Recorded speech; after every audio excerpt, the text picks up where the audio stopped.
up with an extremely abusive father.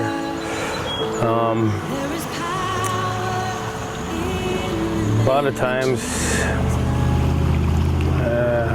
I remember getting beat, sexually abused physically, and I in turn used that to lash out in anger and in other ways against other people, and did a lot of things in my life that I've come to regret. And as I got older, as a result, I ended up in the children's aid and in foster care. Next thing you know, foster families didn't want me because I was getting out of control. I ended up in bad trouble in group homes, and I ended up in maximum security for youth. I watched one of my best friends in that place die in my arms at the age of 14. He took his own life. It had a profound effect on me at that time. And I got my first taste of cocaine in that place at the age of 14 also. In high school, I started excelling at football. Ended up with a scholarship to the University of Colorado to play for the Buffaloes. Injured my neck really badly. Basically, any chance I had of the scholarship went out the window because they didn't want to take a chance on a player whose next hit could be his last. Things started to crash down around me pretty quick and pretty hard. I did cocaine like candy, like it was going out of style. I didn't care about anyone or anything. I started getting heavily involved with bikers, gang activity, spending time at clubhouses, and it started to become a lifestyle for me. And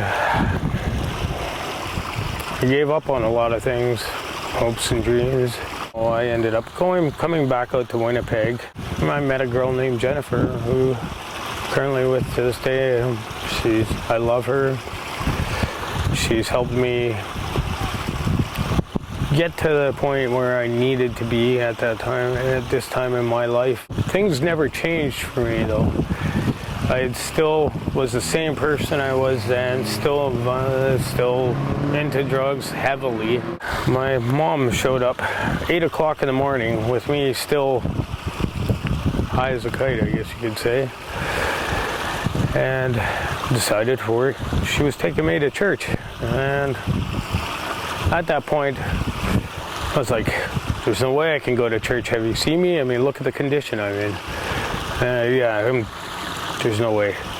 I ended up going to church that morning, Church of the Rock in the North End, and there was a prophetic preacher there that morning.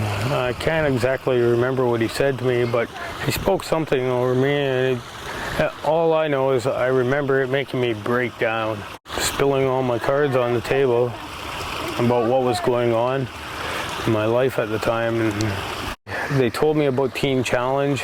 So we ended up going in for a meeting the very next day because of the situation that I was going through. And the day after, I was on a bus out here to Thunder Bay. And it's been huge for me this year. Just learning about the Bible, learning about God, coming into fellowship with other brothers, things that I never had before. Genuine friendship with a lot of guys, which I've never really kept a lot of friends in my life. So I know for me this isn't the end of the road, but it's going to be a step to bigger and better things throughout my life. I know God's got plans for me. Paul talks about how when we're at our weakest, that's when Christ's power works best.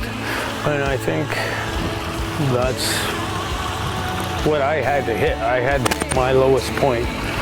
God picked me up.